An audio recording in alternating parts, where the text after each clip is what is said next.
Amazing Discoveries Afrika mempersembahkan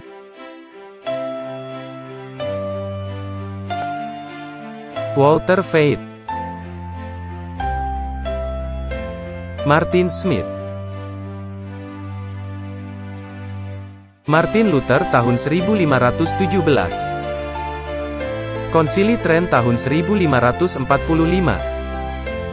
Luka Parah tahun 1798, Kebangunan Besar Rohani tahun 1844, Ensiklikal Rerum Novarum tahun 1891, Konsili Vatikan I tahun 1962, Paus Francis tahun 2013, Ensiklikal Laudato Si Perawatan Bersama Rumah Kita tahun 2015, Pandemi COVID-19 tahun 2019, Pemilihan Presiden Amerika Serikat tahun 2020, Ensiklikal Fratelli Tutti tahun 2020, WhatsApp Prof 95, Signs of the Times Showing the Imminent Return of Jesus. Selamat datang kembali dalam episode lain, WhatsApp Prof. Selamat siang, Walter. Hello Martin. Langsung saja, apa yang kita akan lakukan hari ini? Kita akan meringkaskan tentang tanda-tanda zaman. Apa yang telah terjadi selama tahun ini, dikaitkan dengan waktu sekarang kita sedang hidup. Dan memadatkannya ke dalam satu paket kecil, sehingga orang bisa mudah mengetahuinya. Mari kita melayangkan doa pembukaan. Bapa di sorga, terima kasih banyak untuk segala berkat-Mu. Terangilah pikiran kami, berkati diskusi ini, juga para pemirsa dan pendengar. Dari episode ini, di dalam nama Yesus, kami sudah berdoa. Amin. Martin, kita mesti memahami, di mana posisi kita dalam aliran sejarah. Dan apabila kita tidak belajar sejarah, maka kita tidak akan memahami zaman ini. Dan kita akan kembali mengulangi sejarah. Ya, kita akan mengulangi kesalahan sejarah. Jadi kalau kita meneliti tanda-tanda akhir zaman, kita membaca dalam kitab Matius 24 ayat 3. Ketika Yesus duduk di atas Bukit Zaitun, datanglah murid-muridnya kepadanya untuk bercakap-cakap sendirian dengan dia.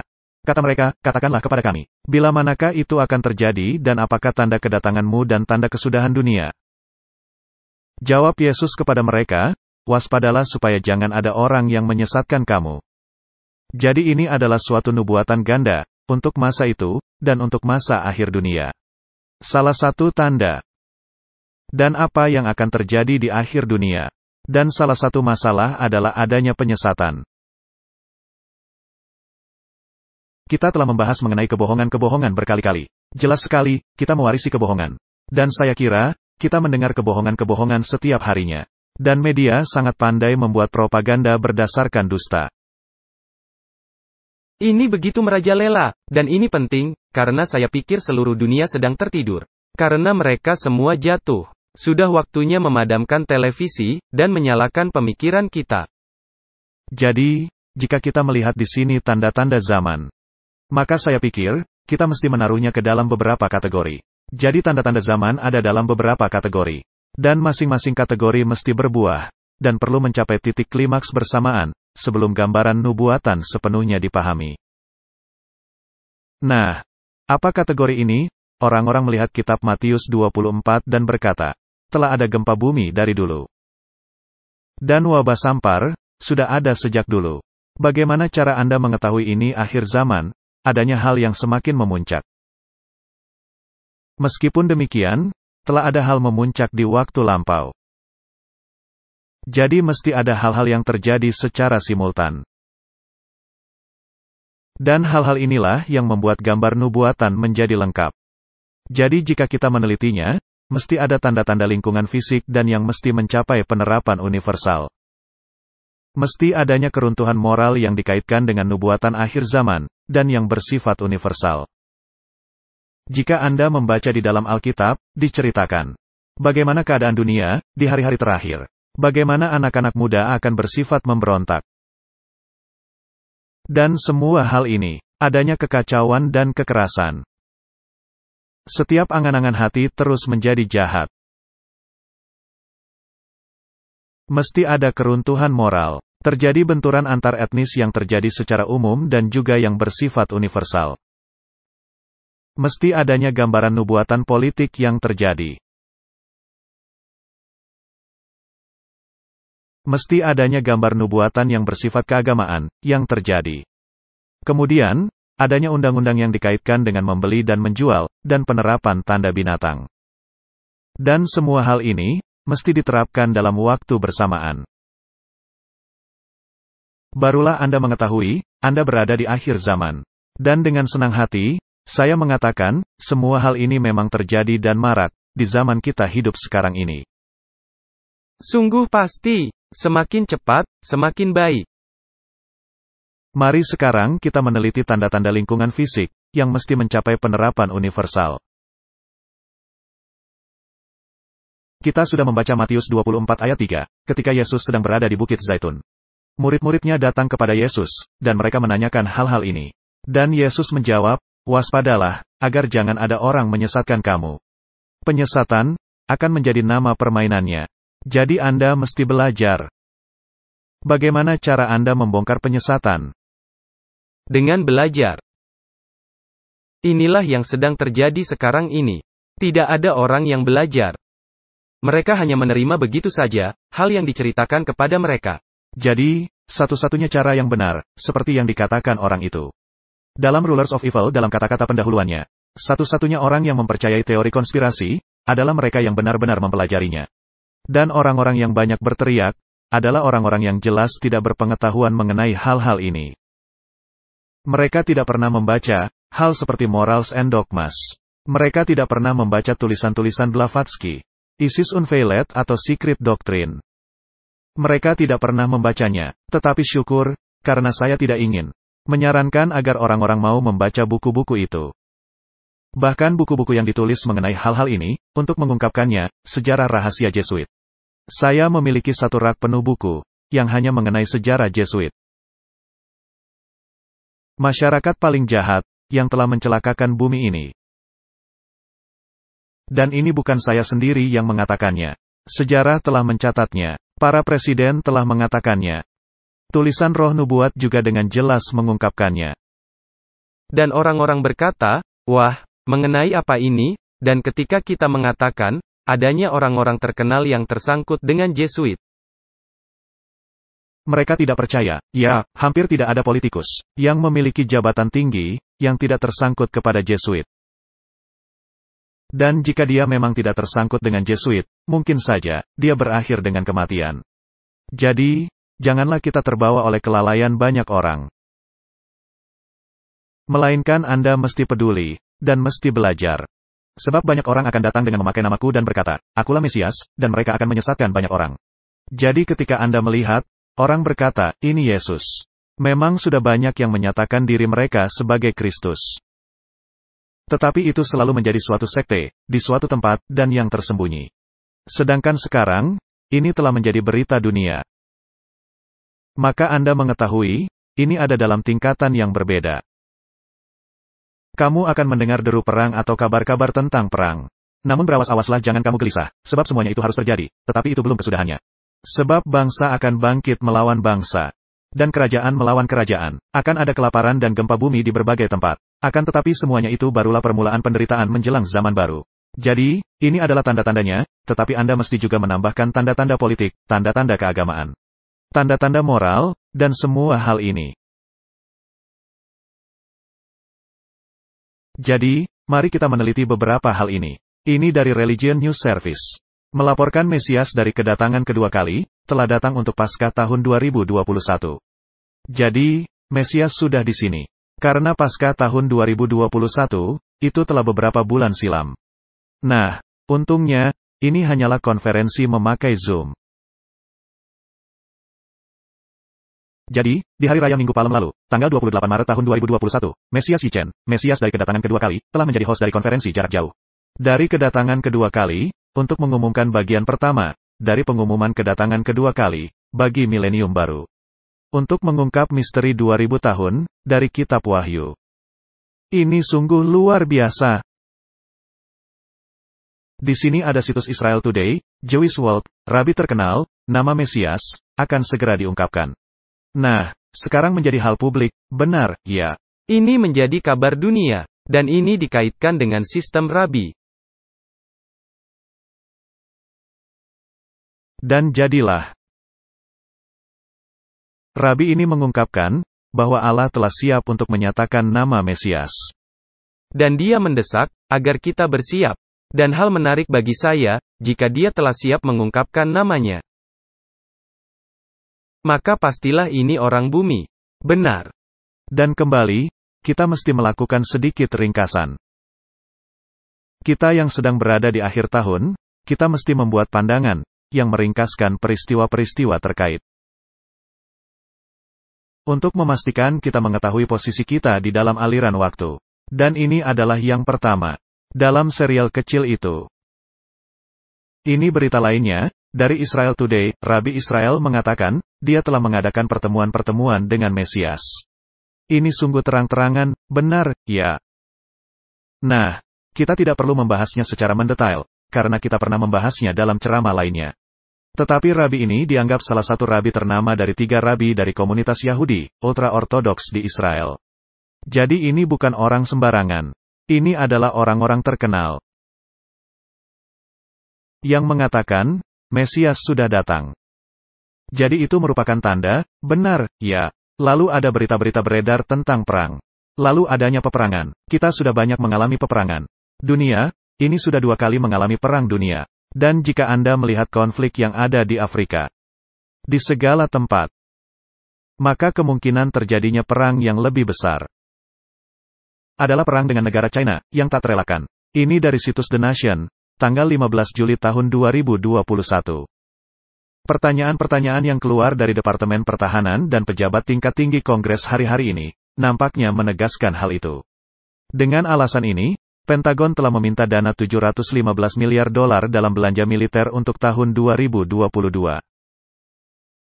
Jadi ini dimaksudkan untuk perang intensitas tinggi melawan China, yang akan meminta banyak sekali biaya. Dan China memang baru-baru ini banyak diberitakan. Ya. Dengan adanya penemuan rudal hipersonik, memang banyak perbincangan mengenai hal itu. Dan Angkatan Laut China, sekarang lebih besar daripada Angkatan Laut Amerika Serikat. Dan jangan lupa, Rusia juga terlibat. Benar, Rusia sedang menyiapkan tentaranya di perbatasan Ukraina. Dan mereka sedang membahas akan adanya invasi yang mungkin terjadi. Dan apakah memang layak bagi Amerika Serikat untuk membela Ukraina, ataukah mereka mesti tidak menerima resiko dalam keterlibatan konflik itu? China sekarang telah mengirimkan pesawat-pesawat tempur ke wilayah udara Taiwan. Dan mereka memakai pesawat yang bisa mengisi bahan bakar di udara untuk pertama kali. Jadi, dalam tahap ini, suasana semakin memanas. Tetapi semua ini, barulah berita-berita akan terjadinya peperangan. Dan ini merupakan penggenapan nubuatan. Dan perang-perang ini, bukanlah perang kecil. Ini adalah mengenai konfrontasi besar memakai senjata nuklir. Amerika Serikat dan China sedang bersiap-siap untuk perang dan Australia berada di tengah-tengah ancaman. Ini berasal dari pengamat masalah internasional, Stan Grant. Dan ada perayaan besar-besaran di China, karena dalam perang Korea dulu, mereka mengatakan China adalah sebagai pemenangnya. Dan tidak ada alasan, mengapa mereka tidak akan kembali menang, ya. Baiklah, jadi ini merupakan bagian dari gambar. Lalu akan terjadi malapetaka lingkungan. Kami telah menayangkan video singkat ini sebelumnya. Tetapi mari kita melihatnya kembali. Angin siklon Chalen di Mozambik. Saudi Arabia tanggal 9 Januari tahun 2021.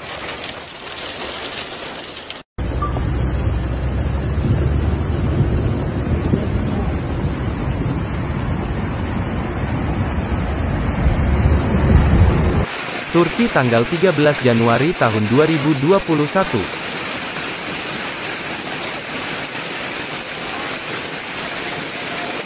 Jepang tanggal 19 Januari tahun 2021.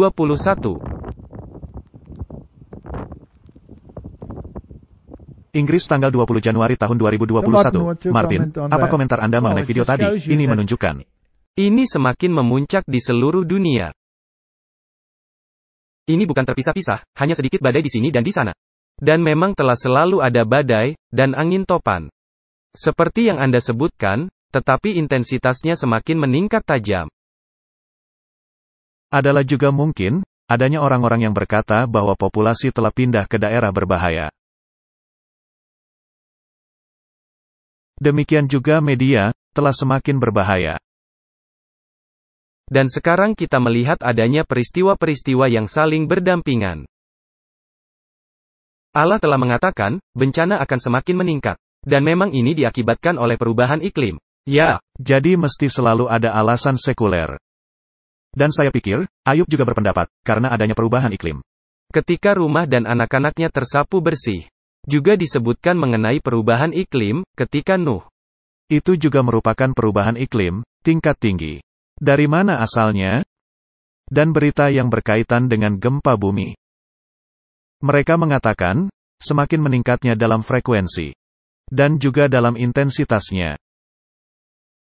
Di sini ada laporan, gempa bumi Haiti, 2 kali lipat lebih dahsyat dibandingkan bencana di tahun 2010, dan yang meminta lebih banyak korban dari yang sebelumnya. Ada 6 kali lipat peningkatan penderitaan orang-orang dalam keadaan seperti kelaparan, sejak dimulainya pandemi.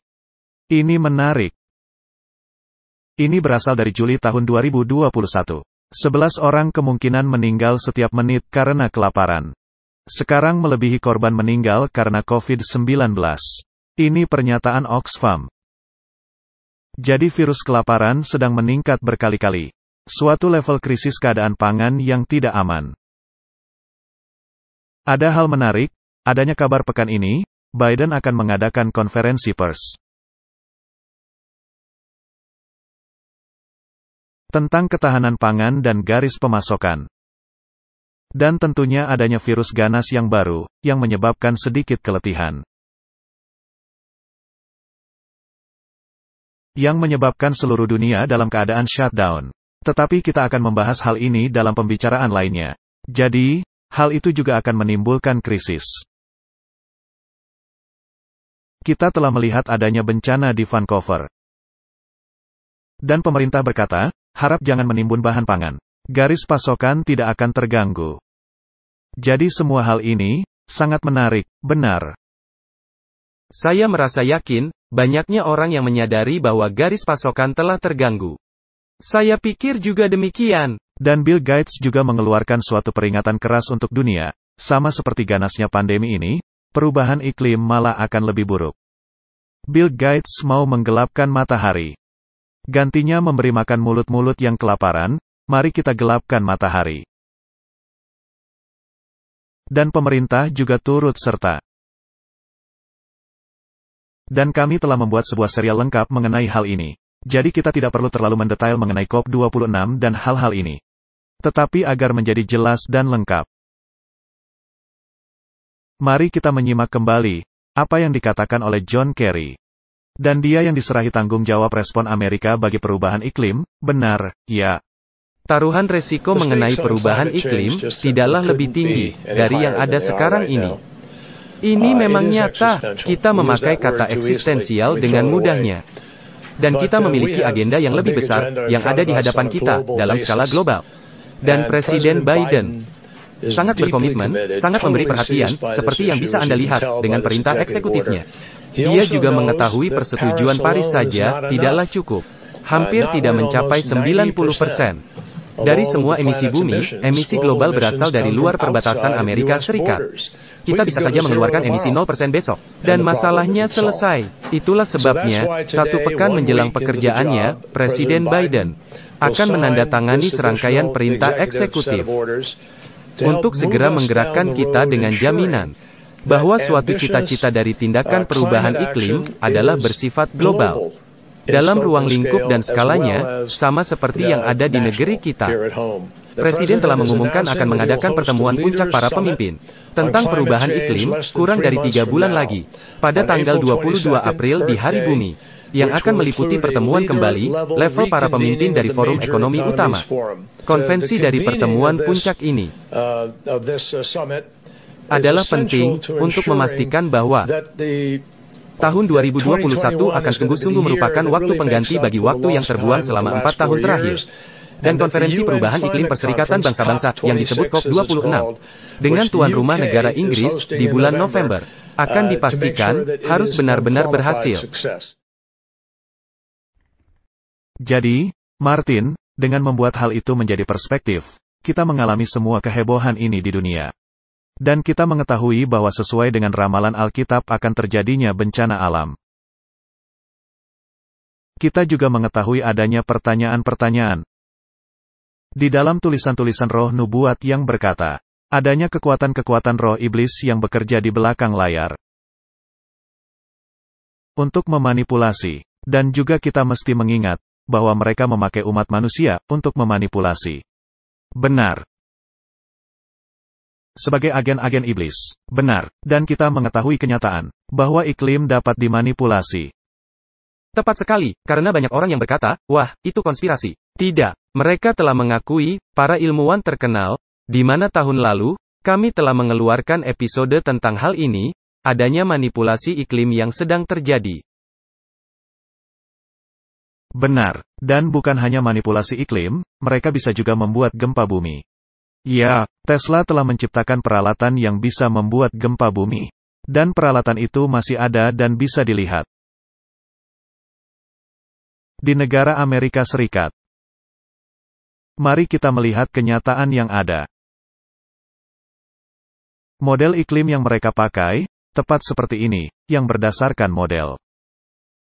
Banyak sekali model, dan mereka meramalkan suatu peningkatan luar biasa suhu. Dan nampaknya, seolah-olah semua pemerintah menggunakan model. Semua model ini, dan ada ilmuwan yang ada dalam pembahasan kita yang terakhir, yang membahas hal ini dengan berkata, bahwa semua model-model ini, sungguh-sungguh pengetahuan isapan jempol belaka, menghisap jempol Anda.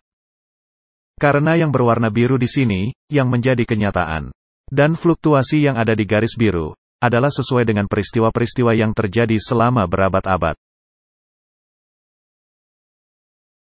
Jadi kembali, apakah ini realitas atau sekedar hal yang dibuat heboh? Dan ribuan ilmuwan, sesungguhnya, ribuan ilmuwan telah menandatangani dokumen. Ini bukanlah hal nyata, hanya sekedar propaganda dan hal yang dibuat heboh. Waspadalah, jika adanya orang-orang yang membawa Anda ke arah yang tidak Anda kehendaki, dengan adanya motif-motif tersembunyi. Ya. Yang hendak menyesatkan, benar. Martin, di sini ada video yang menarik, yang ditayangkan oleh Chen. Dan pendiri dari saluran cuaca yang ada. Dan sekarang dia telah meninggal dunia. Dia membuat suatu hal heboh yang menarik di televisi. Karena dia tidak lagi terlibat dalam tahap itu, dan dia sangat marah. Dan adanya hal menarik, yang dia katakan. Nah, orang-orang akan berkata, wah, itu sejarah masa lalu. Sedangkan sekarang, kita menghadapi kenyataan, suatu perubahan iklim yang nyata. Tetapi adanya ribuan ilmuwan yang akan mengeluarkan pernyataan yang berlawanan. Tetapi kita mengalami pelarangan dan penyensoran, benar, ya. Jadi, marilah kita melihat wawancara singkat ini, karena ini sangat menarik. Salah satu krisis terbesar yang kita hadapi adalah perubahan iklim dan adanya perang media tentang krisis tersebut. Orang-orang yang menolak iklim, yaitu orang-orang yang berpendapat perubahan iklim tidaklah mempengaruhi kehidupan mereka, kadangkala digambarkan di dalam media sebagai karakter Perancis, yaitu Cooks. Ini bisa saja mengagetkan Anda. Orang yang menjadi salah satu pendiri saluran cuaca, berpikir perubahan iklim hanyalah hoaks. Jadi, apa yang dilakukan saluran cuaca, dengan terbuka, mereka menyangkalnya. Dan bagi mereka yang mempercayai bahwa cuaca sedang berubah, dengan cepat, ini merupakan masalah hidup atau mati. Jadi, saya disiarkan di Chen. Hello bagi para pemirsa, saya dianggap sebagai bukan pelaku. Itu merupakan kata yang ingin melemahkan saya. Saya adalah orang yang tidak mempercayai perubahan iklim. Dan saya ingin menegaskan di sini, Tuan Kenny bukanlah seorang ilmuwan, melainkan saya. Dia menjadi CEO dari saluran cuaca sekarang. Dan saya adalah pendiri dari saluran cuaca, bukannya pendiri bersama. Saya merasa senang, karena saya sangat menyukai saluran cuaca. Tahan dulu, saya belum selesai. Dan Chen telah mengambil sikap yang sangat kuat.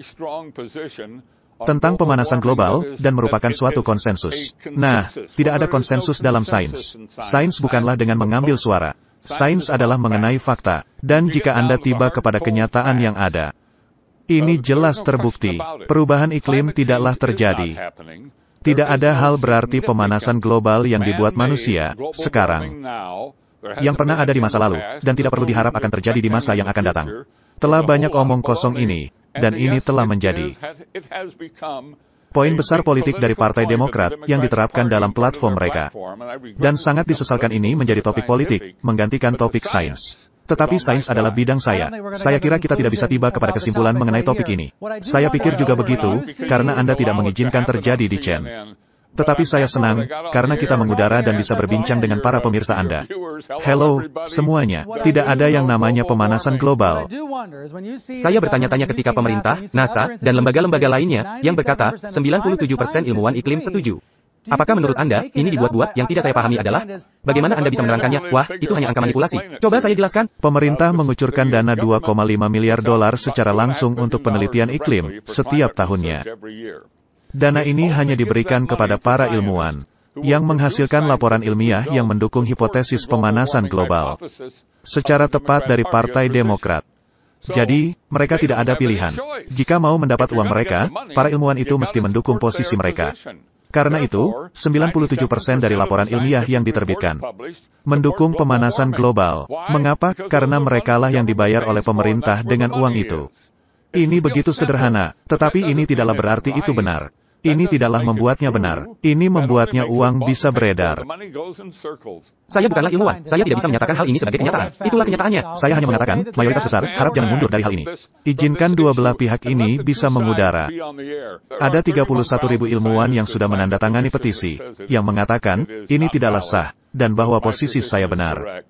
Dan kami masih berjuang, dan kami akan berhasil nantinya, meskipun belum tentu di masa hidup saya. Martin, apakah kita mesti menambahi hal itu? Saya pikir tidak perlu. Anda pikir, tidak perlu? Tidak. Dia hanya salah satu dari mereka. Masih banyak yang lainnya. Dan ada yang sangat bersifat humor.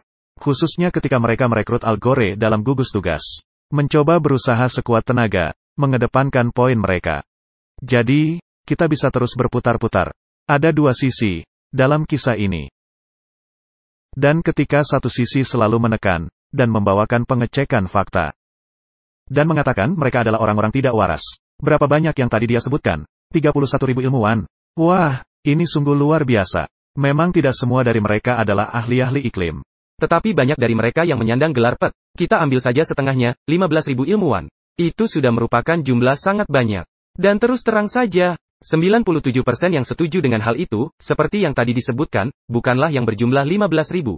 Bukan. Dan komentar lainnya yang saya sampaikan, ini kembali kepada logika. Saya pikir banyaknya logika yang tidak ada, ketika Anda membahas topik ini. Ini hanyalah mengenai emosi. Dan yang membawakan suatu agenda tertentu ke dalamnya. Kita pernah membahas agenda itu dalam pembahasan kita di masa lalu. Kita sekarang, hanya melihat tanda-tandanya. Ini adalah sebuah artikel yang menarik. Ini dari situs Deutsche Wirtschaftsnachrichten. Ini adalah situs berita ilmiah Jerman. Suatu penemuan yang tidak lazim. Dan ini tanggal 11 November tahun 2021. Untuk pertama kali, pengadilan mendapati bahwa turbin angin merusak kesehatan Anda. Untuk pertama kali, adanya catatan apa yang disebut sebagai penyakit sindrome turbin angin, yang signifikan. Yaitu akibat merusak dari suara frekuensi rendah yang dikeluarkan oleh turbin angin dan suara infra bagi kesehatan. Keputusan pengadilan naik banding, bisa menyebabkan akibat lanjut yang lebih jauh bagi perkembangan tenaga angin di Jerman dan di Eropa. Ini berarti, ketika Anda melakukan sesuatu, bisa menimbulkan masalah. Jika ada kabel listrik di atas kepala Anda dinasehatkan untuk tidak tinggal di bawahnya, karena ada resiko besar terkena penyakit kanker. Anda tidak bisa menutup segala sesuatu begitu saja. Dan menggantikan segala sesuatu dengan hal lainnya, begitu saja. Sebagai contoh ketika bertahun-tahun silam, ada masalah lapisan ozon. Lalu mereka melenyapkan segala macam CFC, jika saya tidak salah. Dan sejak saat itu, tidak ada lagi masalah yang berkaitan dengan lapisan ozon. Tetapi hal ini menimbulkan masalah yang lainnya. Di bagian bawah lapisan ozon, terjadi masalah, di mana mereka mesti mengatasinya. Jadi, ini senantiasa hanya memindahkan masalah. Sama seperti ketika Anda terkena penyakit, dan mencoba mengatasinya dengan obat-obatan. Anda hanya menciptakan penyakit di tempat lain. Benar. Jadi masalah ini akan terus berlangsung. Dan apapun agenda yang Anda buat, Anda bisa memasukkannya ke dalam narasi, benar. Dari situs The Spectator, apakah Anda siap untuk lockdown iklim? Jadi, sekarang kita sudah tiba di suatu tingkatan. Adanya kemungkinan lockdown iklim, telah dikemukakan oleh para pemikir besar kita. Saya telah menjadi agak alergi kepada para pemikir besar ini. Apakah Anda juga demikian? Ya. Di bawah lockdown iklim, pemerintah akan membatasi pemakaian kendaraan pribadi, melarang konsumsi daging merah, dan mengenakan penerapan penghematan energi secara ekstrim. Dan perusahaan-perusahaan bahan bakar fosil harus menghentikan pengeboran. Untuk menghindari skenario semacam itu, kita mesti membongkar total struktur ekonomi kita. Dan melakukan paham kapitalisme secara berbeda. Ini kedengarannya sama seperti Vatikan. Jadi, Bill Gates, seperti yang sudah pernah kita katakan, akan mencoba menyemburkan debu ke atmosfer. Sehingga bisa memblok matahari. Tahukah dia apa yang bisa menjadi akibatnya, di tempat lain? Apakah telah ada studi akibat-akibat lingkungan, mengenai hal itu? Apakah sains telah keluar, ataukah sains, yang hanya berpihak di salah sisi, seperti yang ada sekarang? Saya yakin, ini hal yang mengerikan yang akan berdampak luas. Dan sekarang mereka menginginkan aktivis lingkungan, mendorong keharusan pendidikan perubahan iklim di seluruh dunia, sebagai bagian dari persetujuan Paris. Nah, ada banyak hal yang mereka inginkan dalam merubah pendidikan. Pendidikan seks sedang berubah di dunia. Dan orang tua tidak berhak mengatakan apapun kepada anak-anaknya. Tetapi itu merupakan topik moral, yang nanti akan kita bahas. Sekarang sudah ada aktivis lingkungan. Ingin memberikan pengajaran mengenai lingkungan. Nah, bagaimana dengan 31.000 ilmuwan? Apakah mereka akan bisa mendapat pekerjaan? Yang seperti itu, saya pikir tidak. Saya juga berpikir begitu. Ini hanya untuk orang-orang lainnya. Jadi, jelaslah, apa yang sudah ada dulu, harus dihilangkan. Ekonomi secara keseluruhan, mesti ditata ulang. Dan ketika ini ditata ulang, uangnya akan diterima oleh pihak-pihak yang disukai pemerintah. Benar, ya. Jadi kelompok tengah-tengah, akan kembali dihilangkan. Dan kelas menengah akan hilang. Kita akan kembali ke zaman abad pertengahan. Jadi biarkan orang-orang ini, untuk kembali membangun dengan lebih baik. Build back better. To build back better or whatever. And build back better. To build back better. Build back from this global pandemic. Build back better. Build back better. Building back better. To build back better. Build it back better. And build it back better. Build back better. To build back. Build back better. It's about building this country back better. Build back better. Building back better. Build back better. Some would say to build back better. We would say to really have a great reset. Pembuat kartun sedang berada di lapangan. Gambar kartun politik yang ada, menyumbat pipa minyak. Disumbat, agar menjadi lebih baik. Adalah menarik, ketika mereka menggambarkan hal ini, selalu ada darah di tangannya. Dan tidak lagi berpikir panjang. Dan saya pikir, ini agak sedikit kejam. Saya pikir, tidak seburuk, seperti apa yang mereka gambarkan. Tetapi ketika saya mendengar pidato-pidatonya yang baru-baru ini, yang membahas mengenai pandemi baru dan varian baru, dan pernyataan pelin-pelan yang ada, kadang-kadang, saya bertanya-tanya. Apakah bukan hanya dia, tetapi yang lainnya? Apakah kelompok ini, sedang beroperasi dengan kapasitas maksimum? Ataukah mereka sangat baik, sesuai dengan apa yang diperintahkan? Bisa saja, mereka semua adalah aktor-aktor yang terlatih. Bagaimanapun juga, kebanyakan mereka telah dididik di sekolah-sekolah dan universitas-universitas Jesuit. Dan akting mereka menjadi bagian utama dari kurikulum teater Jesuit. Dan ini menjadi salah satu topik permasalahan yang paling serius, karena ini menjadi alasan mengapa Allah harus menarik sebuah garis. Karena ketika moralitas telah sedemikian merosot, sehingga semua angan-angan hati hanyalah untuk melakukan kejahatan semata-mata, maka tibalah saatnya Allah bertindak, karena mereka telah menganggap sepele hukum-hukum Allah.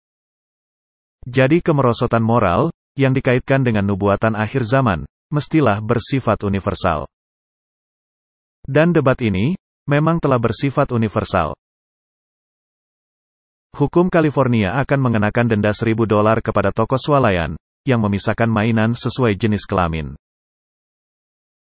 Anak-anak sekarang, perlu waktu untuk memutuskan, apa jenis kelamin mereka. Jadi tidak akan ada lagi kamar biru, dan kamar pink lagi. Anda akan memiliki kamar yang netral, sampai Anda tahu, jenis kelaminnya apa. Nah, siapapun, bahkan dengan mental yang agak terganggu, akan segera mengetahui jenis kelamin anak, pada saat anak itu lahir. Dan sekarang dengan alat ultrasound, Anda bisa mengetahui jenis kelamin anak, bahkan sebelum anak itu lahir. Tetapi Martin, hal ini nampaknya sudah dilemparkan begitu saja. Saya bertanya-tanya, ilmuwan brilian mana yang merancangkan hal seperti ini? Malangnya ini telah menjadi norma, atau standar yang ada. Ya. Jadi sekarang di sekolah-sekolah di seluruh Amerika Serikat, ada toilet yang ditujukan untuk kelamin netral.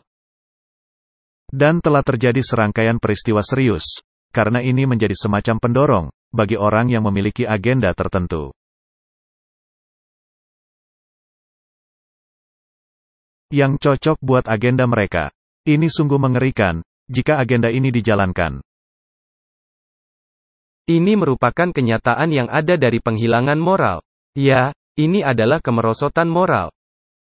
Ini adalah kemerosotan moral, dalam level tertinggi. Pasangan gay lipat 3, dengan anak, bukan perkara besar, bahwa anak mereka memiliki 3 ayah. Nah, ada yang bertanya-tanya, akan seperti apa akibatnya, dalam jangka waktu panjang, jika tidak ada keseimbangan ini, dengan adanya seorang ayah dan seorang ibu. Sedangkan Alkitab dengan jelas mengatakan, Allah menciptakan laki-laki dan perempuan. Dan hal ini, nampaknya dihilangkan sekarang ini. Dan ini bukan hanya di Amerika Serikat.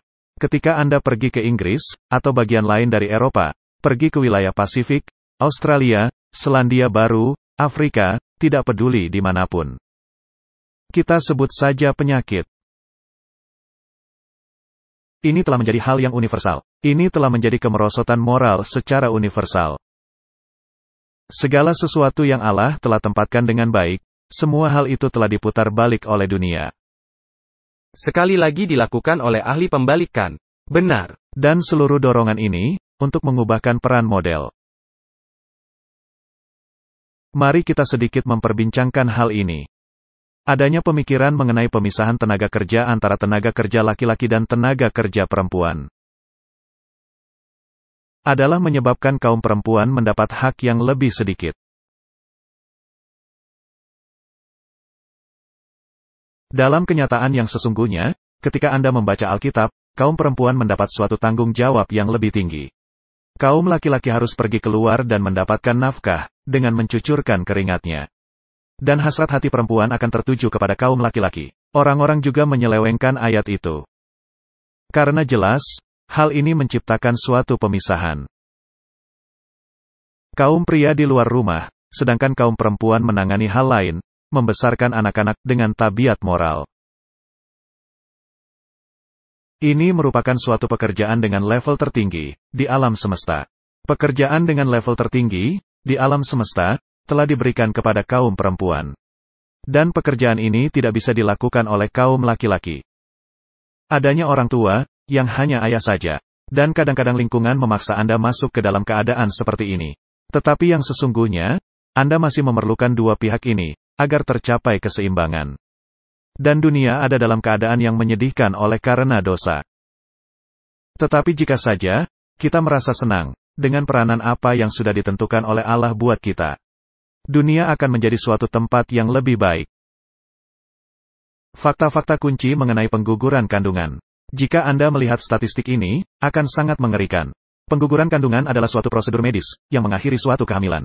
Ini merupakan suatu kebutuhan mendasar bagi perawatan kesehatan jutaan kaum perempuan, anak-anak perempuan dan yang lainnya yang bisa menjadi hamil di seluruh dunia. Diperkirakan, salah satu dari 4 kehamilan berakhir dengan aborsi setiap tahunnya. Ini jumlahnya seperempatnya dari meningkatnya jumlah umat manusia. Ini sungguh jumlah yang sangat banyak. Ya. Dan jumlah 99,9999% dari hal semacam itu merupakan pembunuhan. Dan apakah ini janin, ataukah seorang manusia? Alkitab menyebutnya, dan anak itu melompat di dalam rahim. Jadi ini adalah topik moral, dan Allah akan meminta pertanggungjawaban dunia. Untuk alasan dilakukan hal ini. Apa yang menjadi alasan utama? Mengapa hal ini telah menjadi sedemikian penting? Ini karena adanya kemerosotan moral. Ya.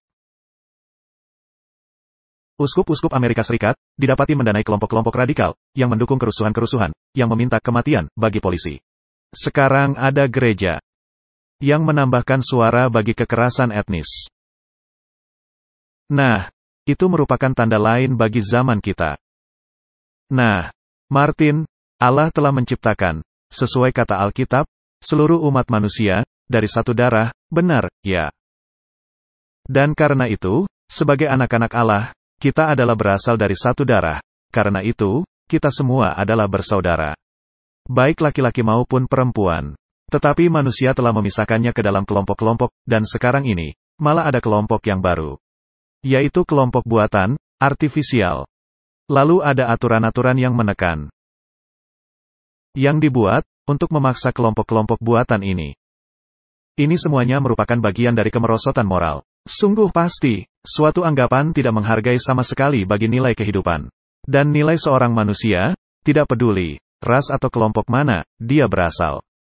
Dan di dalam Allah, di dalam Kristus, kita adalah satu. Dan jika kita menerapkan, kasihilah sesamamu manusia, maka Anda tidak akan mengalami masalah ini. Tetapi masalah ini sengaja didorong oleh propaganda. Dan malangnya, mesin propaganda bersifat universal. Dan karenanya, orang menjadi jatuh karena hal ini. Dan menurut saya, ketika Anda berlandaskan Alkitab, maka propaganda di media tidak akan mempengaruhi Anda.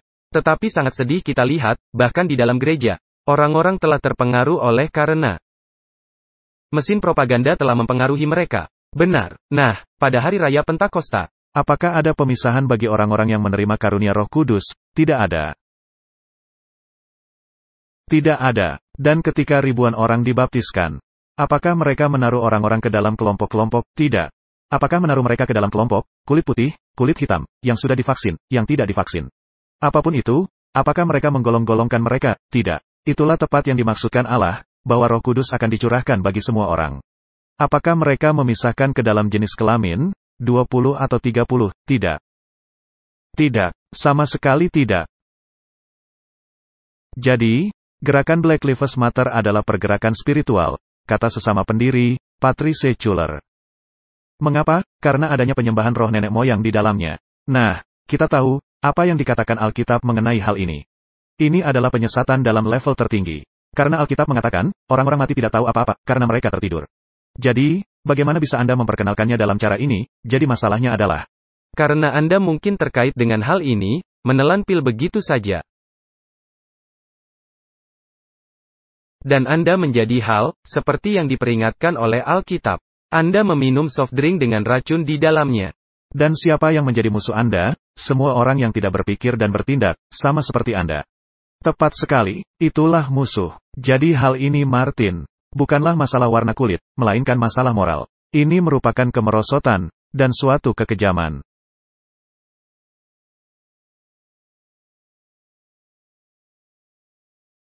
Melawan apa yang Allah katakan, di dalam firman-Nya. Ini merupakan serangan langsung, kepada hal yang Allah telah ungkapkan di dalam firman-Nya. Karena telah dikatakan berulang kali, bahkan di dalam kitab Wahyu, setiap suku bangsa, bahasa dan kaum. Ini tidak membedakan, apa yang terjadi hanya di sini. Martin, Apakah media memainkan peran dalam kemerosotan moral ini? Saya pikir, mereka menjadi pemimpin dalam kemerosotan moral ini. Dunia film. Di Afrika Selatan zaman dulu, ketika saya masih muda, mereka memiliki suatu dewan sensor.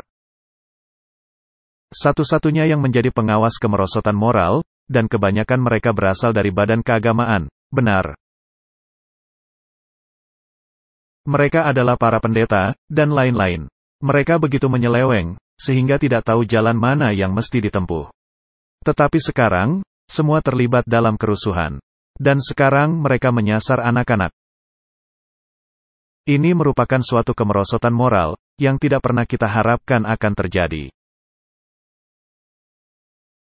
Di sini ada diskusi singkat, bagaimana cara mereka mengiklankan hal-hal. John Lewis baru-baru ini mengiklankan asuransi rumah, dengan seorang anak yang memakai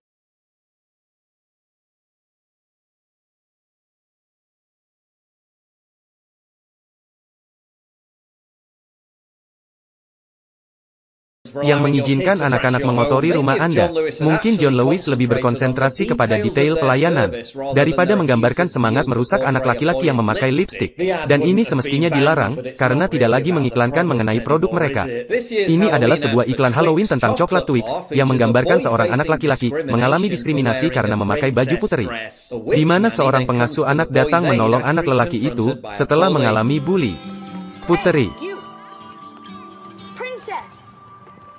Kau nampak seperti anak perempuan. Mengapa kau memakai itu? Kemudian pengasuh anak itu membuat trik magic untuk melenyapkan bully. Jadi para orang tua membiarkan anak-anak sendirian, hingga datangnya pengasuh anak yang baru, yang datang dan membunuh anak laki-laki yang ada di taman. Semata-mata karena anak itu nampak berbeda. Apakah Anda pasti, hal ini bisa menjual lebih banyak Twix? Twix di sini NHS menakut-nakuti anak dengan mengiklankan santai yang sedang sekarat di rumah sakit karena penyakit COVID.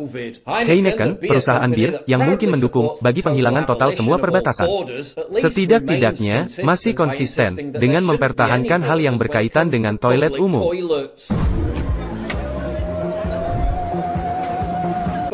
Anda bisa menikmati hal ini jika Anda telah menunjukkan paspor vaksin Anda. Kakek Dice pergi ke sorga dan datang kembali sebagai hantu gay. Saudaraku, aku sangat merindukan engkau.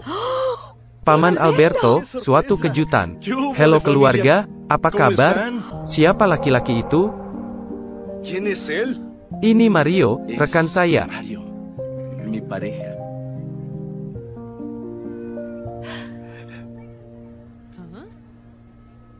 Apakah kau yakin ini akan membuat kita menjual lebih banyak Doritos? Doritos, lihat saja cuplikan ringkas indah dari kehidupan perkotaan di Inggris.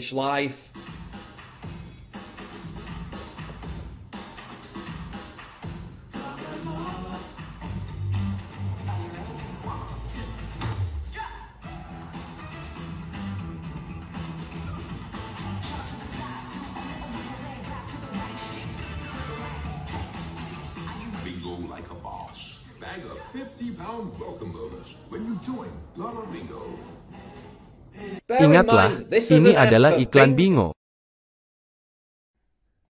Apakah dunia telah menjadi gila, Martin?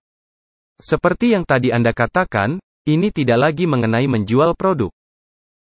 Tidak, ini adalah mengenai menjual penyelewengan, benar, ya.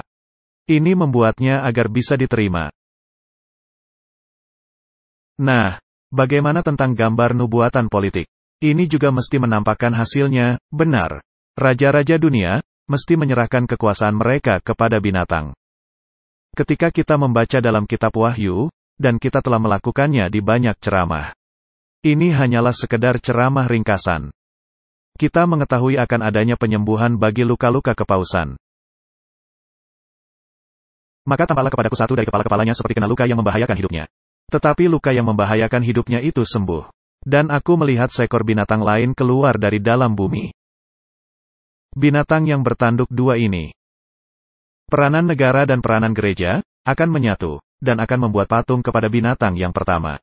Dan menjadi seperti binatang yang pertama itu, dan berbicara sama seperti dia. Dan yang akan memperkenalkan hukum yang menekan, untuk menghormati binatang yang pertama, benar, ya. Akan ada mukjizat-mukjizat dan tanda-tanda. Yang nampaknya akan menggambarkan suatu pemikiran bahwa dunia keagamaan sedang berada di jalur yang benar. Dalam melakukan hal yang sedang dilakukan dengan bergabung dengan pemerintah untuk memaksakan suatu perundang-undangan, ini akan nampak alkitabiah. Ini akan nampak seperti hal yang Allah kehendaki. Dan tidak ada penyangkalan bahwa kita memang sedang mengalami semua topik permasalahan ini di dunia sekarang ini, yang memerlukan suatu perundang-undangan kejam, bahkan hingga mencapai hukuman mati. Karena ini dimaksudkan demi kebaikan bersama. Ya. Ia menyesatkan mereka yang diam di bumi dengan tanda-tanda yang telah diberikan kepadanya untuk dilakukannya di depan mata binatang itu. Dan ia menyuruh mereka yang diam di bumi supaya mereka mendirikan patung untuk menghormati binatang yang luka oleh pedang, namun yang tetap hidup itu. Nah, binatang yang pertama adalah paham Katolik Roma, di mana para reformer sepakat dengan pemikiran ini. Ini adalah penjumlahan dari identitas dari antikristus, yang mereka telah identifikasi sebagai kepausan. Dia mengakhiri kekuasaan politiknya di tahun 1798. Ketika di bawah revolusi Perancis, yang dikemudikan oleh Jesuit. Napoleon mengalami pendidikan oleh Jesuit. Dia merupakan salah satu orang kunci mereka. Mengambil kesempatan dari seluruh keadaan, mengakhiri kekuasaan politik. Dan pada tahun 1929 mereka mengembalikannya kepada Vatikan dalam bentuknya yang baru.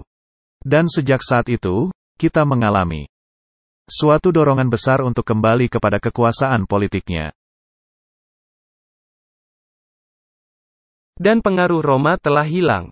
Dan sekarang kita memiliki Presiden Katolik Roma di Amerika Serikat, yang tidak malu-malu tentang hal itu. Dan seluruh timnya, bahkan John Kerry, yang berkata, kekuasaan moral, di mana kita mesti membuat gambarannya, adalah kepausan. Maka tampaklah kepadaku satu dari kepala-kepalanya seperti kena luka yang membahayakan hidupnya. Tetapi luka yang membahayakan hidupnya itu sembuh. Seluruh dunia heran, lalu mengikut binatang itu. Kata Wonderet berarti mengagumi. Jika Anda melihat beberapa pidato, bukankah paus diterima dengan kekaguman? Ya. Bahkan dengan penuh kekaguman. Tidak ada manusia lain di bumi yang menerima penghormatan tertinggi, kecuali paus. Jadi ini merupakan gambaran politik yang mesti membuahkan hasil. Jadi, mesti mengalami adanya kemerosotan moral yang telah kita lihat. Kita mesti mengalami kekacauan lingkungan alam yang sudah kita lihat. Kita mesti mengalami kekacauan tentang Mesias, yang sudah kita lihat.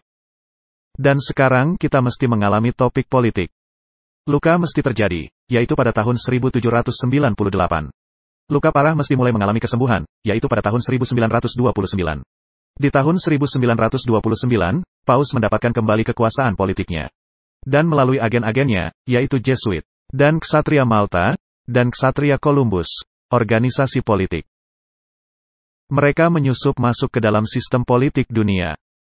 Dan raja-raja dunia, pada dasarnya, melakukan apa yang diperintahkan oleh kekuasaan ini, yang beroperasi di belakang layar.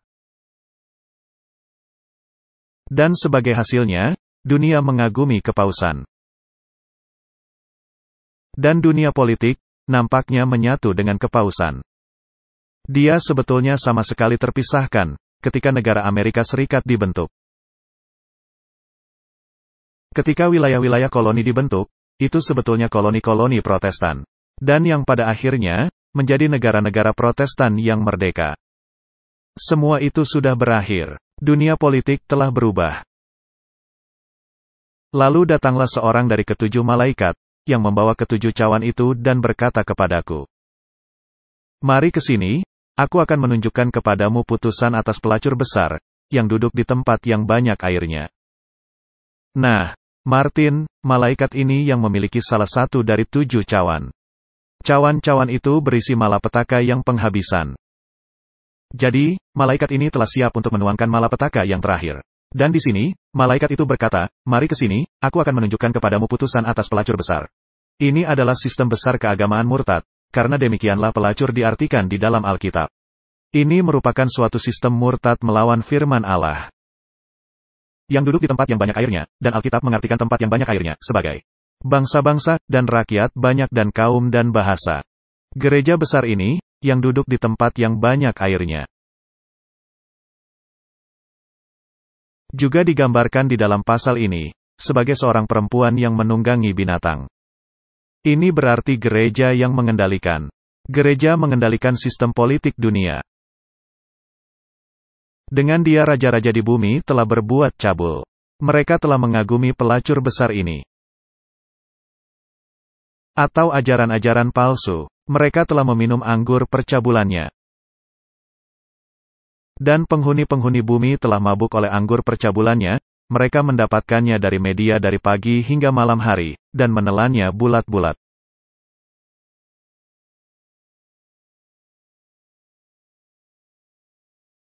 Ini merupakan suatu keadaan yang menyedihkan. Karena itu waspadalah, agar tidak seorang pun menyesatkan engkau. Dan dalam Wahyu 13 ayat 3, maka tampaklah kepadaku satu dari kepala-kepalanya. Seperti kena luka yang membahayakan hidupnya, tetapi luka yang membahayakan hidupnya itu sembuh. Ini berarti kekuasaan politiknya kembali pulih. Seluruh dunia heran, lalu mengikut binatang itu. Seluruh dunia heran, dan mengikut binatang itu. Dengan kata lain, mereka membuat patung kepada binatang itu. Dan mereka akan menjadi sama seperti binatang itu. Dan Allah memperingatkan kita, jangan melakukan hal itu. Apapun yang keluar dari mulut binatang itu, adalah dusta. Ini penting mengetahuinya, karena apa yang menjadi alat mulut dari binatang, media, karena binatang itu menguasai media. Karena melalui ksatria Columbus, dan afiliasinya, mereka memiliki kendali penuh. Atas semua hal ini, mari kita melihat ringkasannya kembali, raja-raja dunia. Apakah mereka dari pihak kanan, atau dari pihak kiri? Tidak ada bedanya. Mereka sama-sama pergi. Apakah mereka berasal dari blok komunis? Apakah mereka berasal dari blok kapitalis? Mereka semuanya sobat kental. Lihat saja, orang-orang ini nampaknya saling mengenal baik, satu kepada lainnya, bukan? Mereka nampak seperti sahabat lama, yang sudah lama tidak bertemu. Dan gambar yang satu ini, di sebelah sini. Dia nampaknya memiliki hubungan sangat erat. Dan dia sama sekali tidak menyangkalnya. Dan mereka semua kebanyakan dilatih oleh Jesuit. Sungguh tidak bisa dipercaya, semua hal ini membuahkan hasil, di zaman kita hidup sekarang ini. Ini adalah media dengan perusahaan-perusahaan besar internet. Tim Cook, CEO dari Apple. Ini adalah Mark Zuckerberg. Ini adalah Kevin Systrom, CEO dari Instagram. Mengapa mereka semua ada di sana, Martin? Ya, hal menarik, ketika mereka sudah berkunjung di sana. Tidakkah kita melihat perubahan-perubahan yang terjadi secara tiba-tiba ke semua hal ini? Benar? Lihat saja orang muda di sini. Atau orang muda yang di sebelah sini, apa yang sedang mereka lakukan di Vatikan. Dan mengapa semua aturan berubah, segera setelah mereka menjejakkan kaki mereka keluar dari Vatikan, benar? Jadi, banyak rencana yang sedang terjadi. Jadi hal yang mengalami penyensoran, bisa jadi hal yang memiliki kebenaran. Dan segala sesuatu yang ada di media alternatif, bisa memiliki lebih banyak kebenaran, daripada media yang ada.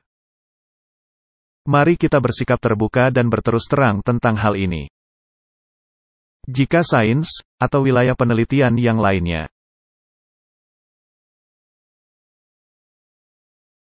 tidak diizinkan menyampaikan pandangan alternatif ke udara, sehingga Anda memiliki pertimbangan dalam keseimbangan. Maka ini tidak lagi disebut sains, melainkan propaganda dan pemaksaan. Ya, tepat sekali.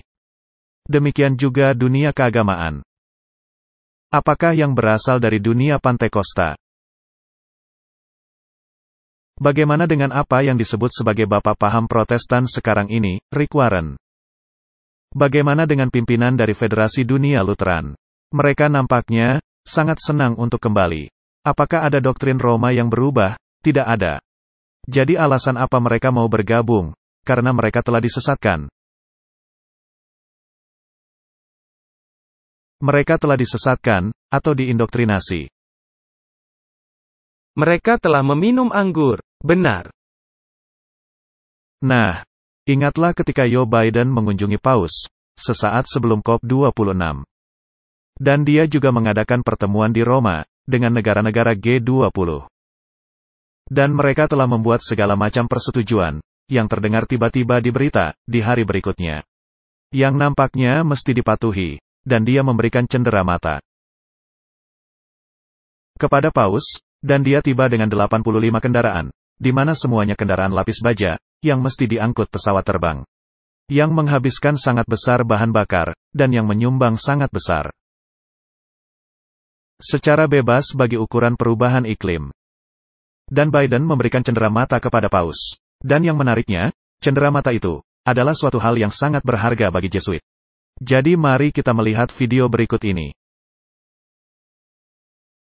Iring-iringan dari 85 kendaraan mengawal Presiden Joseph Biden dan Ibu Negara Jill Biden ke Vatikan di hari Jumat pagi dalam pertemuan pribadi dengan Paus Francis. Satu hari sebelum pertemuan puncak G20 di Roma. Ini adalah kali pertama Joe Biden bertemu Paus sebagai Presiden Amerika Serikat. Biden adalah Presiden Katolik kedua Amerika Serikat dalam sejarah, dan dia lebih memilih cendera mata Katolik yang cocok untuk Paus.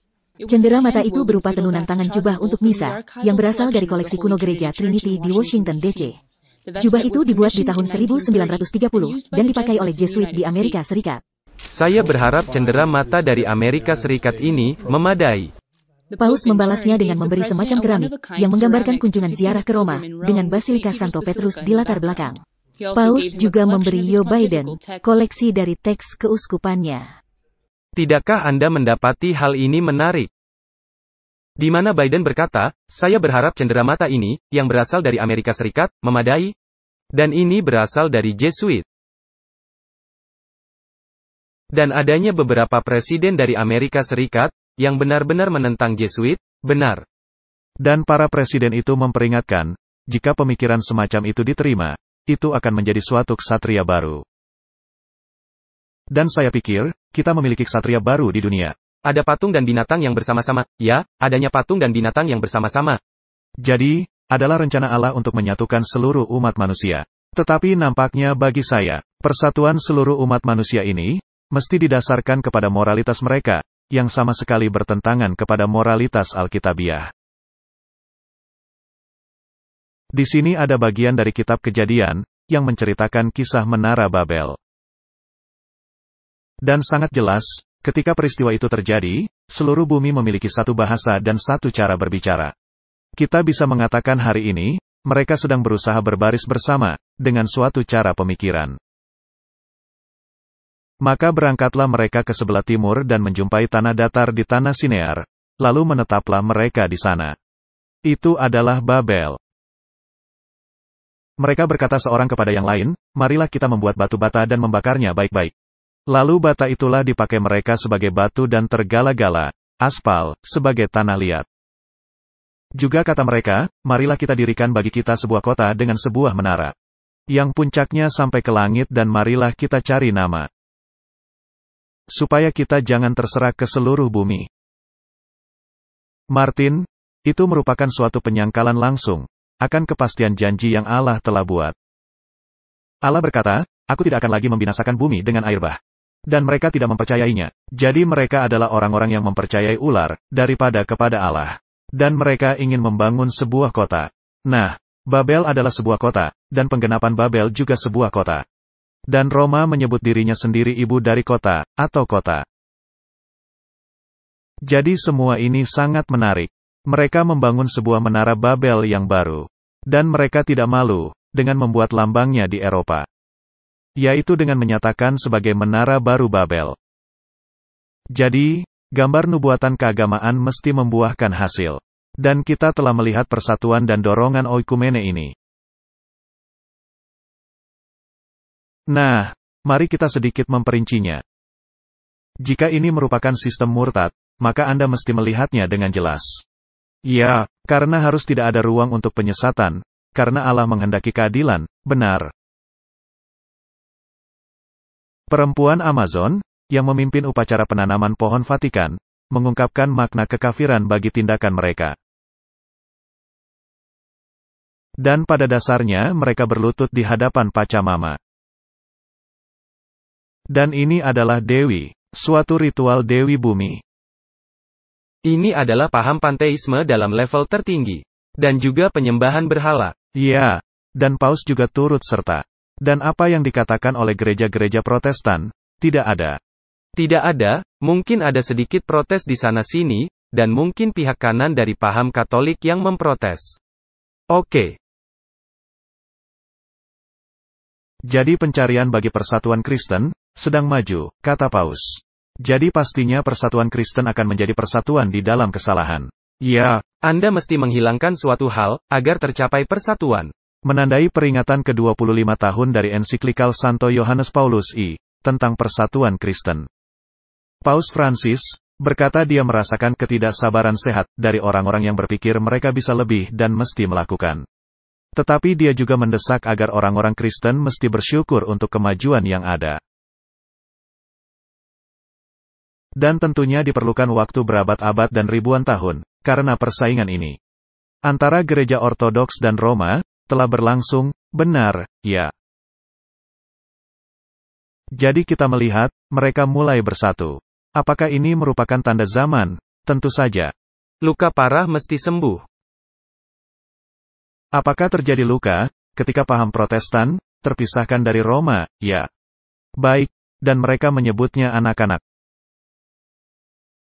Anak-anak akan kembali ke ibunya.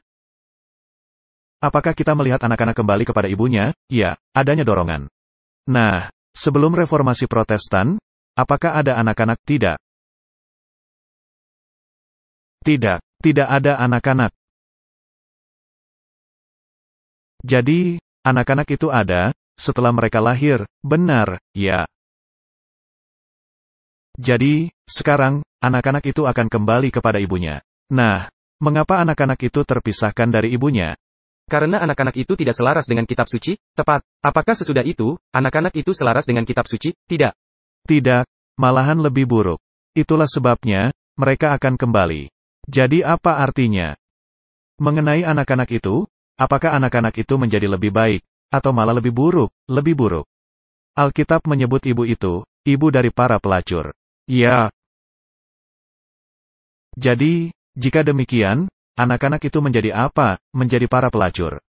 Mengapa? Bagaimana mereka bisa menjadi para pelacur? Apa yang telah mereka lakukan untuk menjadi para pelacur? Jika Anda membiarkan kesalahan, maka Anda menjadi pelacur. Jika Anda duduk di meja yang sama, dan turut ambil bagian, memakan makanan rohani yang sama, maka Anda menjadi pelacur. Ini merupakan suatu peristiwa yang menyedihkan. Ini merupakan tanda zaman. Pelayanan persaudaraan manusia. Ketika kita berdoa kepada Allah, mengikuti Yesus, kita datang bersatu, sebagai saudara laki-laki dan perempuan, dengan orang-orang yang berdoa dengan budaya lain, tradisi lain dan kepercayaan lain. Kita adalah saudara laki-laki dan perempuan yang berdoa. Rasa persaudaraan membawa kita untuk membuka diri kita kepada Bapa dari semua dan melihat dalam diri orang lain. Seorang saudara laki-laki atau saudara perempuan. Untuk berbagi kehidupan atau mendukung, untuk mengasihi, dan untuk saling mengenal.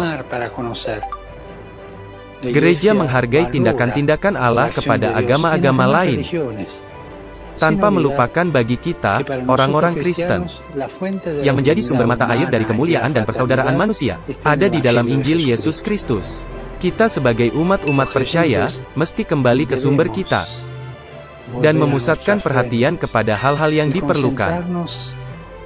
Apa yang diperlukan bagi iman kita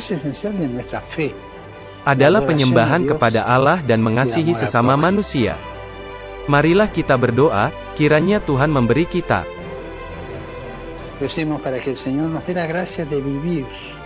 kasih karunia untuk hidup dalam persekutuan penuh dengan saudara laki-laki dan perempuan kita dari agama lain dan tidak saling berkelahi satu sama lain, dan saling mendoakan satu sama lain, membuka diri kita bagi semua.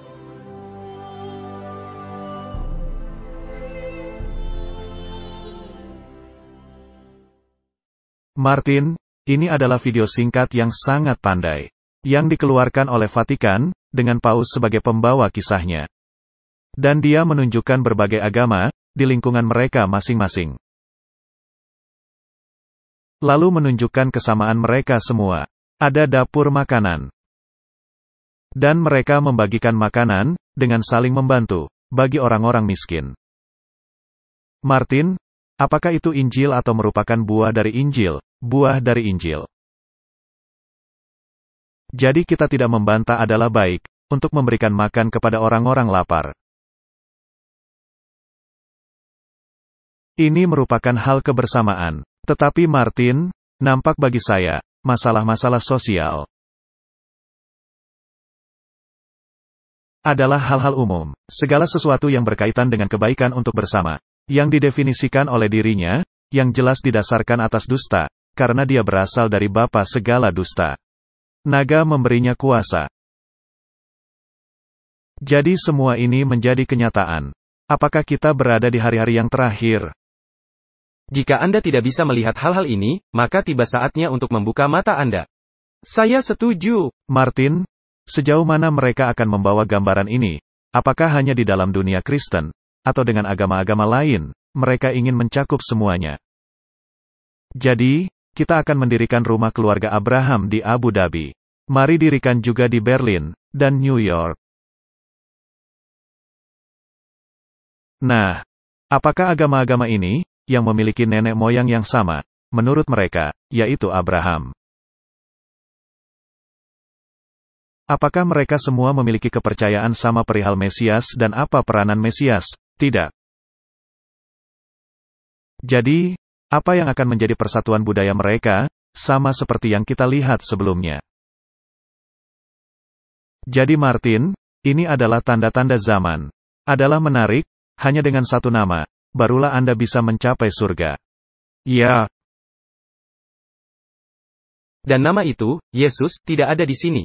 Ya, tidak ada, karena kalau tidak, tidak akan ada persatuan. Dan bahkan sekalipun mereka memakai nama Yesus, seperti paham Yudaisme memakai kata Mesias. Demikian juga paham Katolik, memakai nama Yesus Kristus dan seterusnya. Itu bukanlah Yesus yang ada di Alkitab. Bukan. Ini nama yang sama sekali berbeda. Nah, Alkitab juga memberitahu kita. Ketika luka parahnya sembuh, binatang yang kedua akan membuat image, patung, keserupaan, kepada binatang yang pertama, benar. Dengan kata lain, akan memiliki cara berpikir yang sama. Mereka telah menunjukkan secara jelas, telah memiliki cara berpikir yang sama. Dari situs Crux, jika Biden akan menyembuhkan Amerika, dia akan memerlukan gerejanya.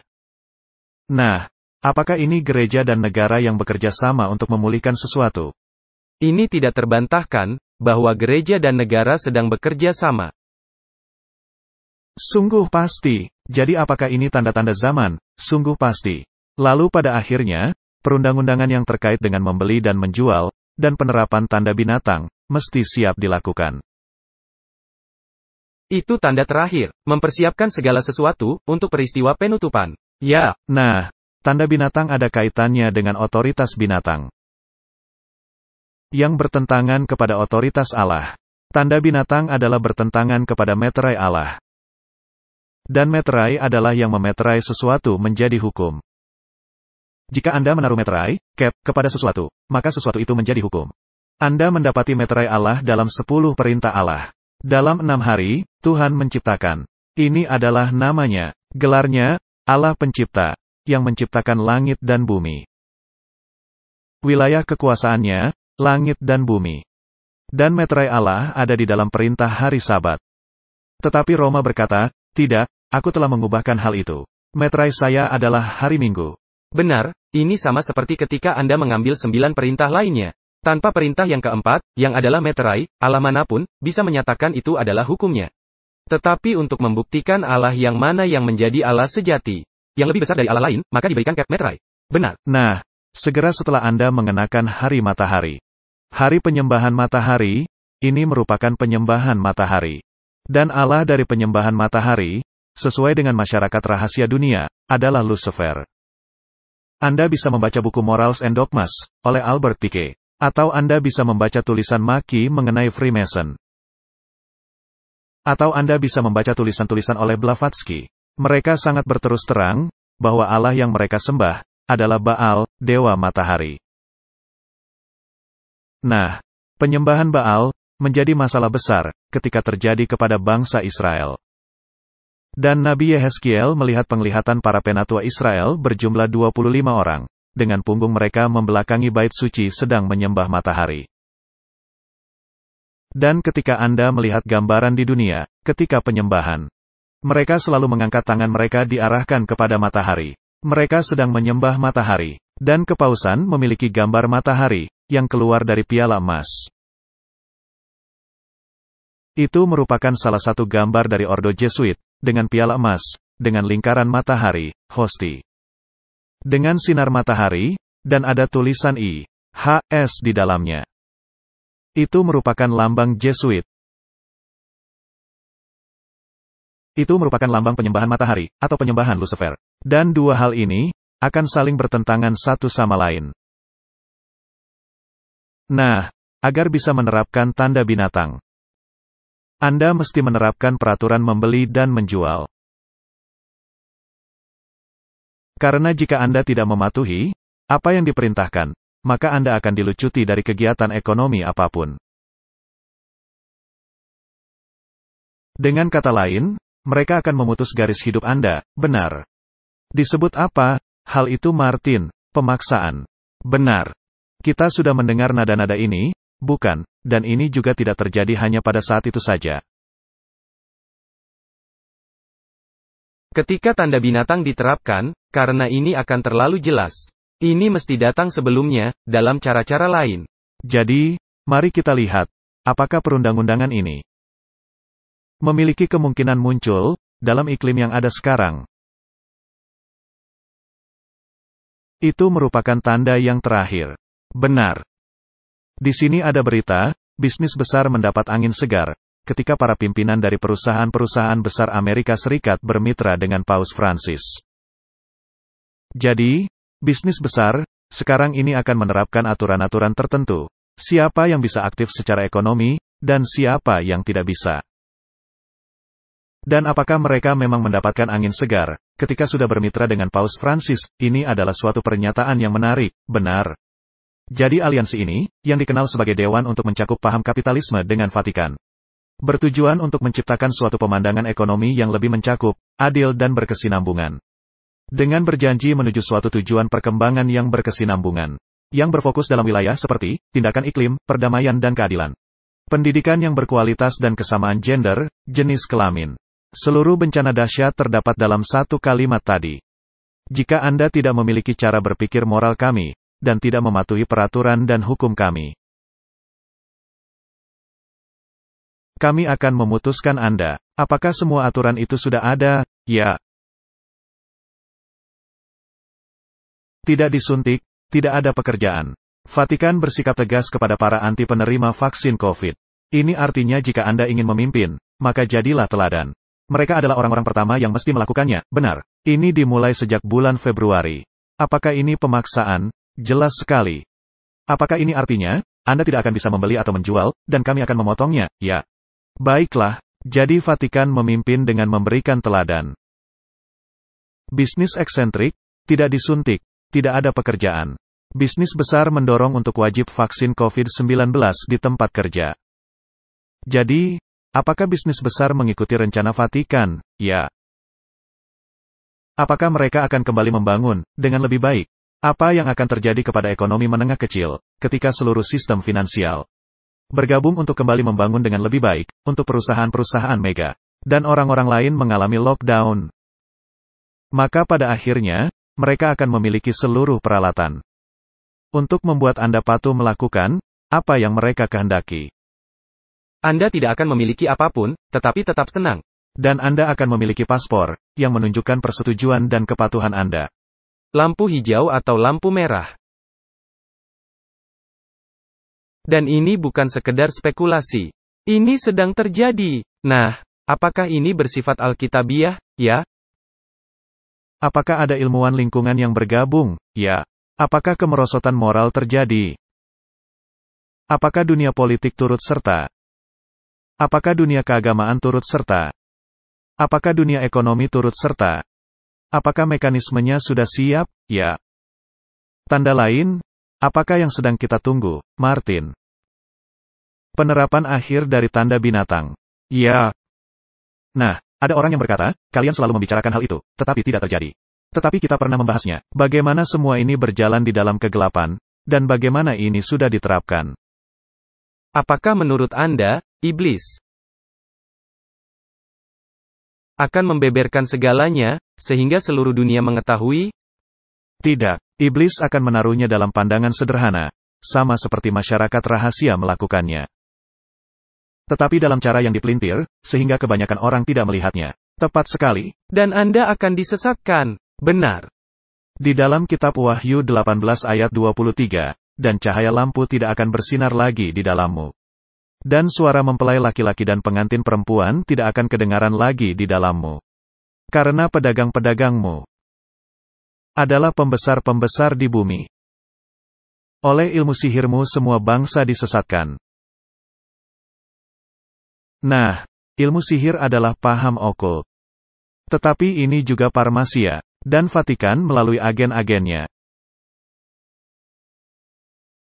menguasai dunia medis, dunia obat-obatan, dunia medis mukjizat, juga dunia obat-obatan lainnya.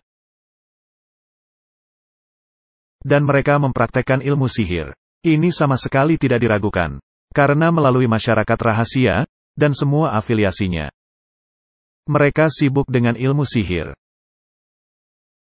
Anton LaVey, pendiri Gereja Setan, dan penulis Alkitab Setan,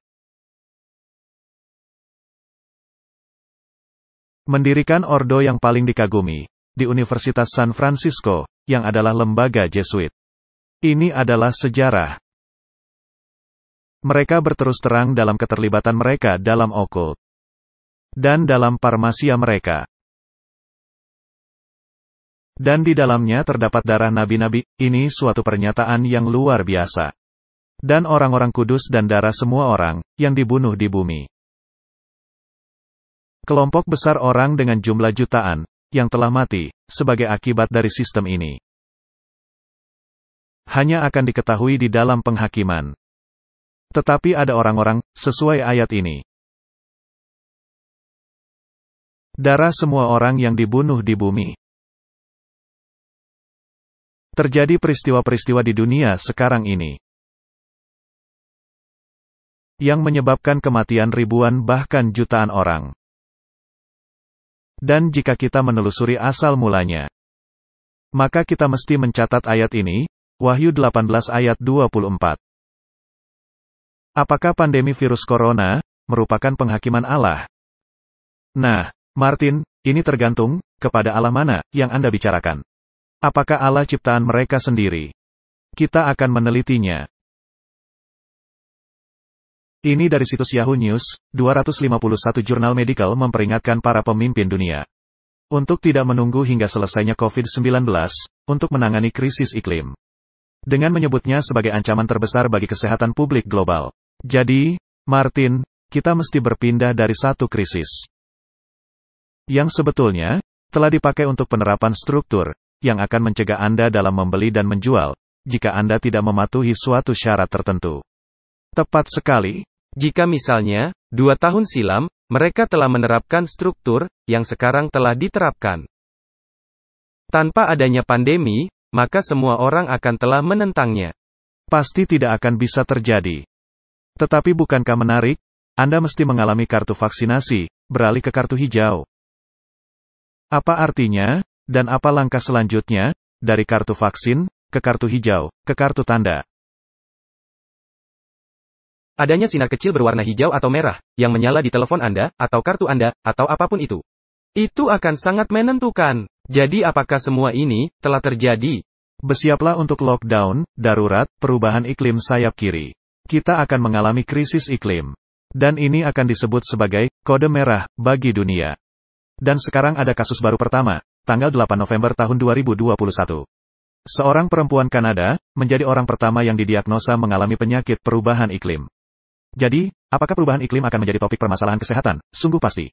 Karena ini sudah dikaitkan, orang-orang menjadi sakit karena perubahan iklim. Bukankah Paus Francis sendiri berkata bahwa virus corona ada karena adanya perubahan iklim, ya? Itu adalah pernyataan yang menarik. Suatu pernyataan yang sama sekali tidak didukung sains. Tetapi bagaimanapun juga, merupakan suatu pernyataan yang menarik. Ini adalah ciptaan Allah. Demikian pernyataan Pelosi. Pelosi menghimbau agama untuk tindakan perubahan iklim setelah pertemuan puncak PBB. Ini sangat menarik. Ini adalah kewajiban moral, katanya. Bagi kita untuk mengalihkan planet ini untuk generasi yang selanjutnya, dalam cara yang bertanggung jawab.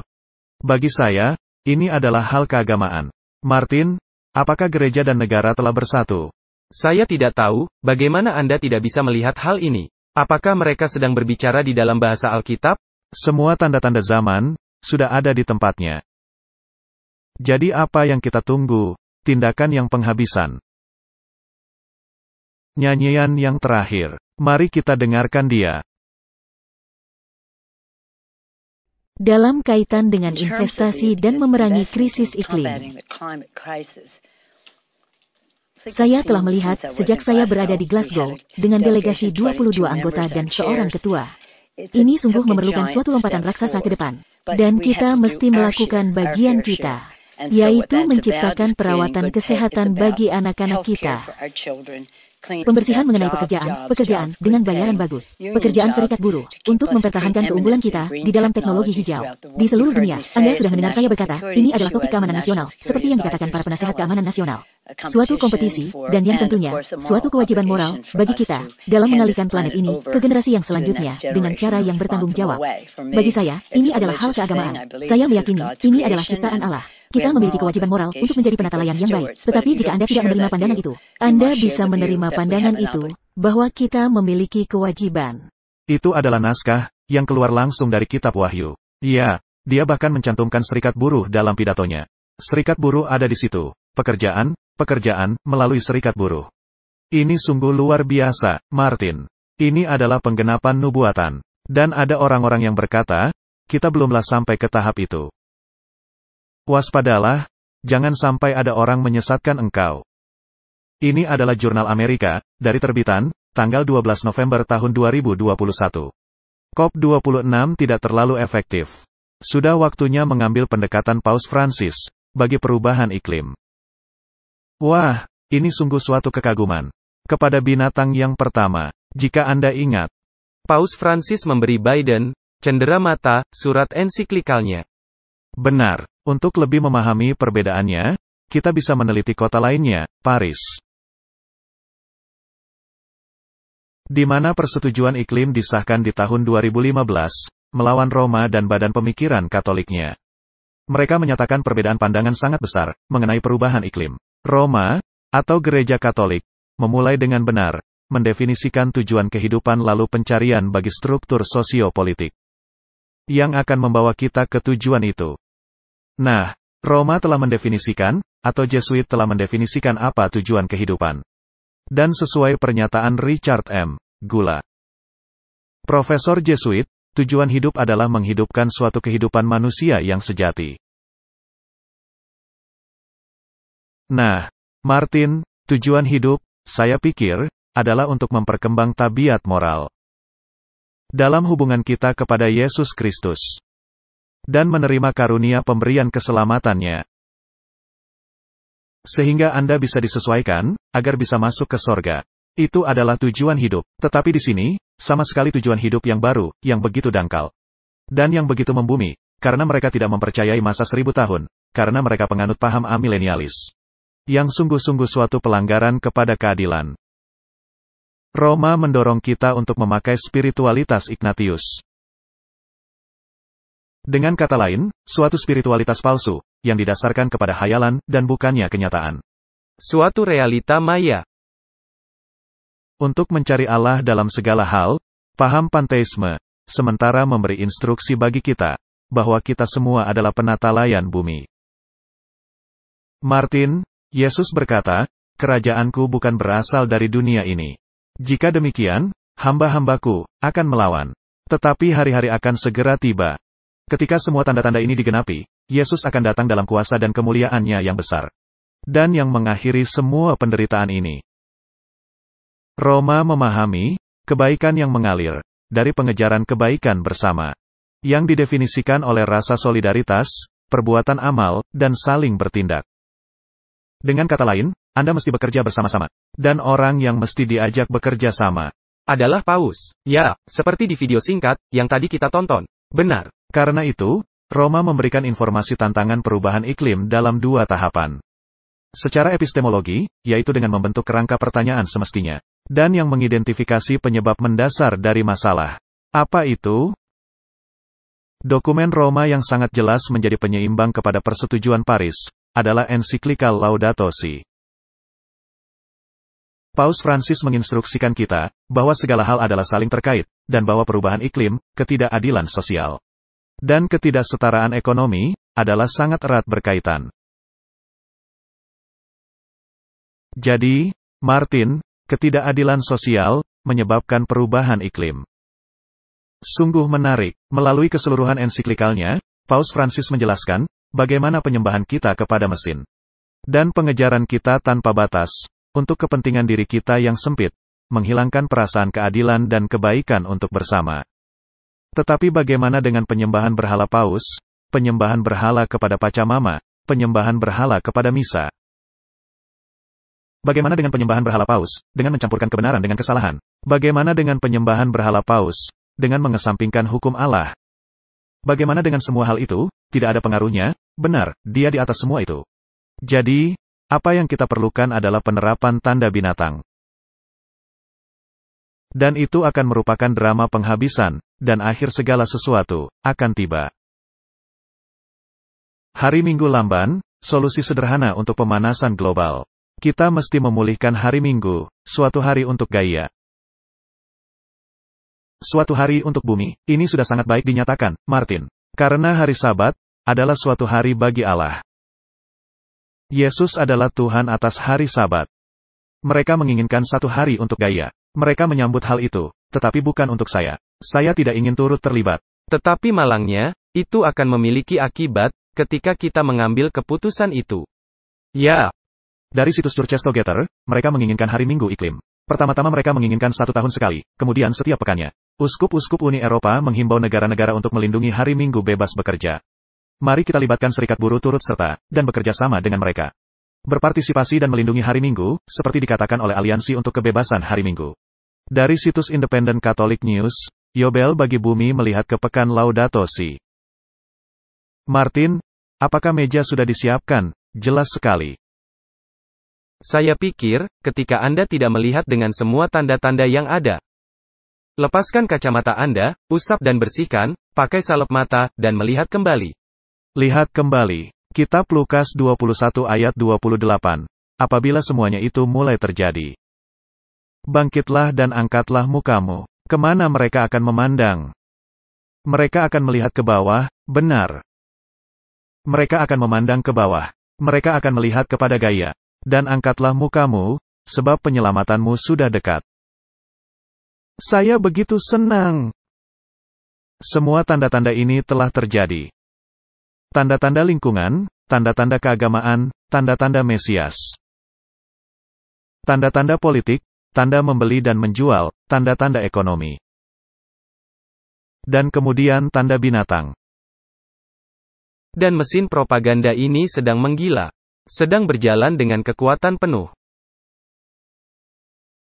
Ada satu saat singkat dalam sejarah.